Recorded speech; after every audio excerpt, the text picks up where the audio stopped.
Hello, everyone. Welcome to week 12 of class. This is where we'll be talking about health and wellness, and it is an essay week. Before we get into that, I mean, we're wrapping up class, right? There's only 3 more weeks left after this one. Really, only 2 topics left, and just a couple assignments and projects and stuff. I may adjust what assignments are due in these last couple weeks. I know that in the last week of classes before finals week, I do have a normal weekly topic and another assignment. I might just keep it to that job posting assignment rather than having the weekly topic. I'll keep you guys updated kind of as we go through that. But once we move into these next couple weeks, what I'm gonna do, and I said this last week, but then I realized it was an essay week and didn't want to like super overwhelm you guys with just posting a whole bunch of stuff. But and I feel like it's a good break, um, like to have everything posted with the last 3 weeks of class. So what I'm gonna do is for at least the presentation and exam, I will have those posted and ready for you guys to access starting next week. Meaning if you guys want to get them done and turn them in ahead of time, that's totally fine with me. Presentations will not be live since I'm remote, they'll be recorded. So I want to give you guys a solid 3 weeks to work on those presentations, which will just be presenting a topic that we've covered so far in class, and also give you that same time period for the exam, so that you can have some well thought out answers for everything. Give you plenty of time, because the exam is like open response. Like I'm not giving you multiple choice or anything like that. You're gonna have a couple questions to answer, with some specific things in mind as we go through. Finishing that up now, so I'll have those posted. Um, Monday, May 5th is when pretty much the rest of the course will open up for you guys, um, so that you can kind of complete things at your own pace. There will still be the weekly due dates for things like the assignments, as those post, but presentations and exam, those will be due on the last day of class or the last day of finals when this class would have had it. Just to kind of give you guys as much time as possible. So if you have any questions about that or the schedule, let me know. Um, I'll get some specific things posted for each assignment, just some short explainers, but wanted to throw something at the beginning here, so that you guys kind of know what's going on for the next couple weeks. With that, let's hop right into health and wellness. So, health and wellness in esports is something that we covered a lot, in the performance management class. We did like a whole semi block and project on wellness planning, practice planning, and stuff like that. Health and wellness, I want to specifically talk about, um, really how to keep players healthy. Well, I guess less about that. That's what it was last year. How to keep players healthy, everything that's going on. This again is more like industry focused. What's going on there? So I brought some of the like key bullet points, and takeaways because again this is an essay week, so you guys are going to be doing quite a bit of research for yourselves. So I want to give you some nice just guidelines for your research. Okay, so physical and mental health challenges in esports.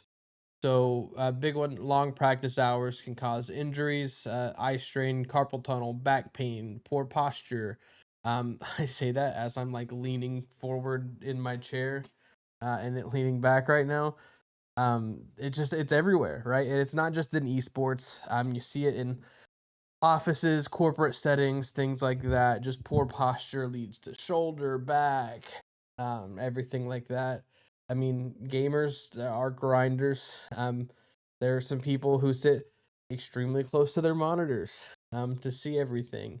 That's not great for your eyes. Holding a mouse like this is not great. And then the same thing with the movements for the keyboards and on your keys, even a controller too. Like they're not perfect when it comes to ergonomics, right? Things have gotten better over the last few years, but when you're sitting at a desk hunched over looking at a screen for hours upon hours, I'm gonna pause and open the Pokemon pack here in just a second. Um, if you guys heard that notification. But yeah, hours and hours of just hunched over looking at a screen is not good for your health. Um, but that's just kind of the norm for esports, right? And not even just for esports, but for gaming. I'm guilty of it myself.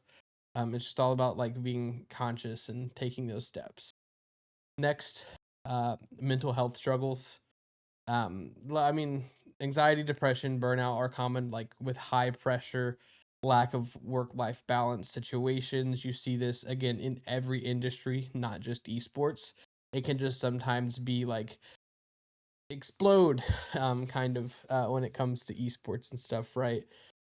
You see a lot of times when people, you see it a lot on the coaches side, in like collegiate esports. I see so many of like peers and stuff like that who just constantly talk about burnout, where they spend all day on Discord in reviewing games and then go home and are on Discord and are playing that same game. You just kind of get tired of it when it's all you do all the time. And things that used to be fun now feel like work.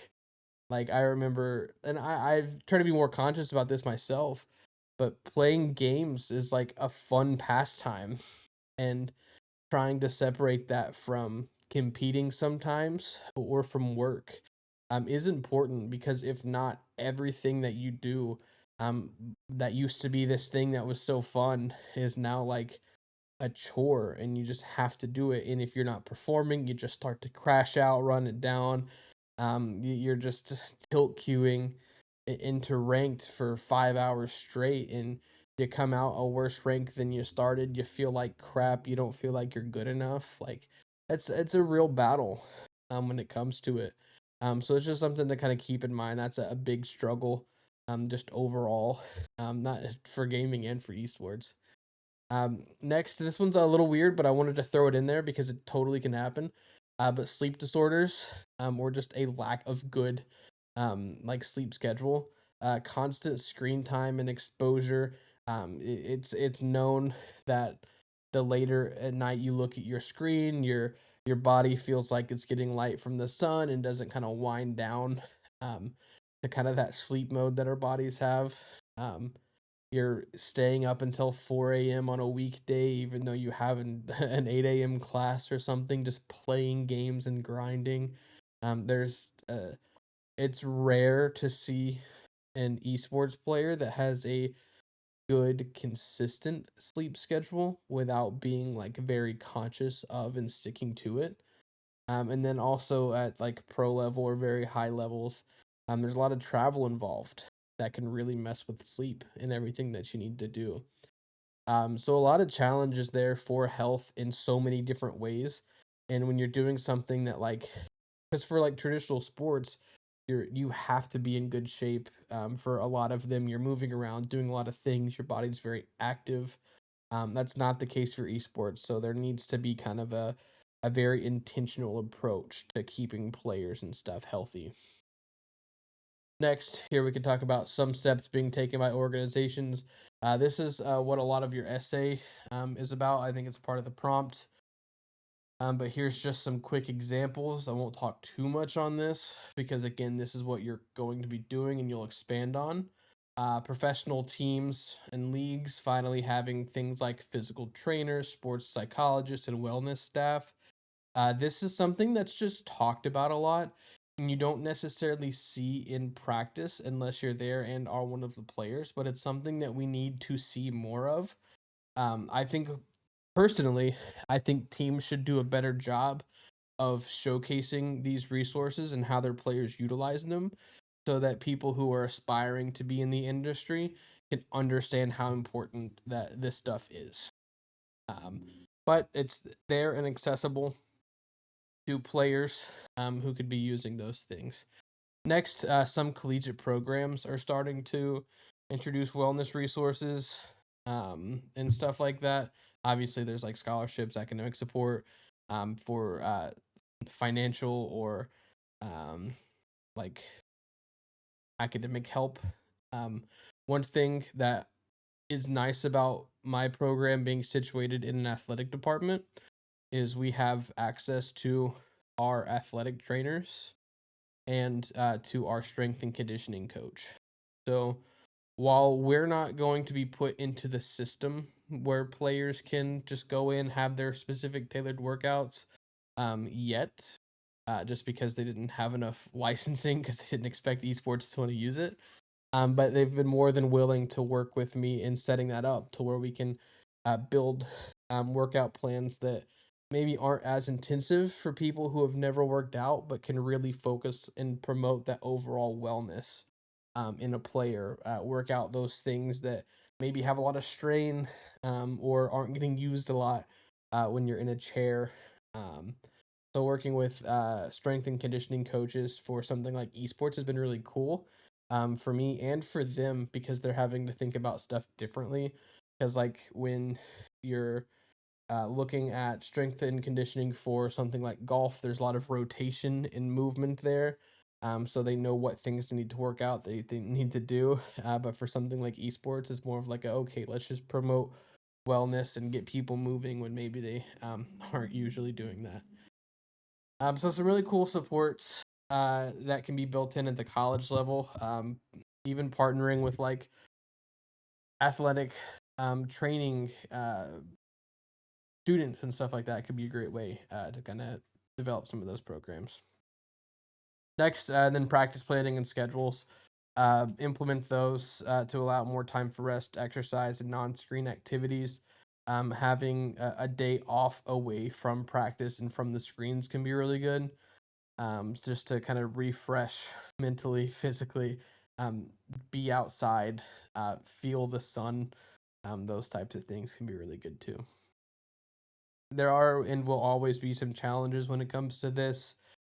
Performance is going to be prioritized in the short term, especially when it comes to like, okay, I have this player. Let's get as good as we can. There's a lot of strain on their hands. They need to perform, need to win this tournament, win this prize money. And then the next thing you know, they're retired the next year because of a problem with their thumb that they didn't have time to get looked at. Because as soon as they go to the doctor and potentially have surgery, they're out for a whole season. And this happened in Call of Duty, actually. There was a player who had a lot of thumb issues. Um, and it retired him because he just kept using it, kept using it, kept using it, didn't get the help that he needed along the way, and it got to a point where he can only play for a certain amount of time, and then just like stops up on him, and he just can't do those things anymore. Um, Amateur and younger players lack access to health and wellness support compared to professional athletes. So sure, something like Team Liquid or the I keep calling it the LCS. I just can't get that on, can't get it figured out. Um, they might have those resources for the professional players, and I talked about this a little bit already. But aspiring players might not know that how to go about that stuff or even have access to it themselves and stuff. Or sure, maybe they have access to a gym, but they don't have a plan or know what to do once they get there, and they don't have the money to work with a trainer to kind of build the right workout plan and stuff like that for them.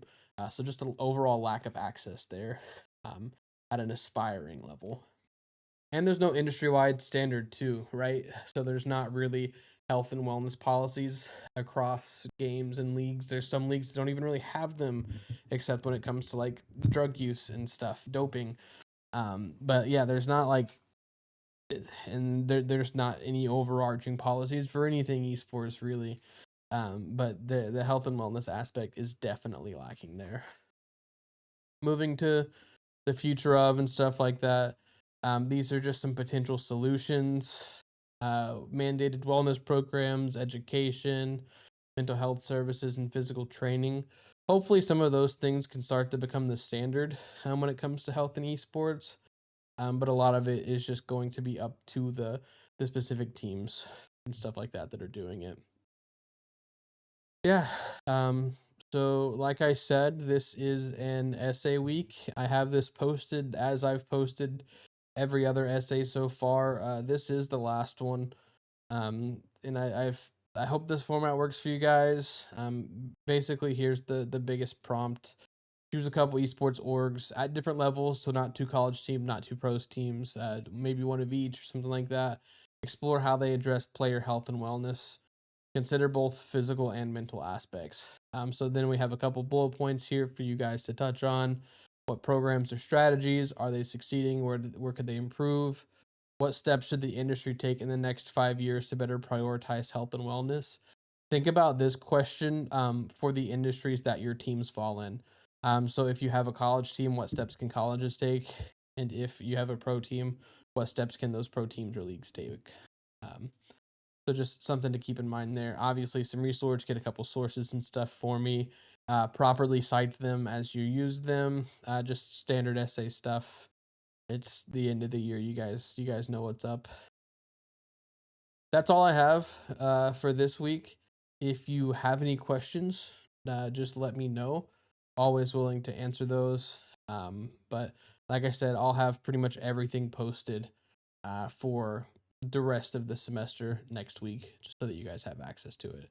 But if you have any questions in the meantime, just let me know. Thanks.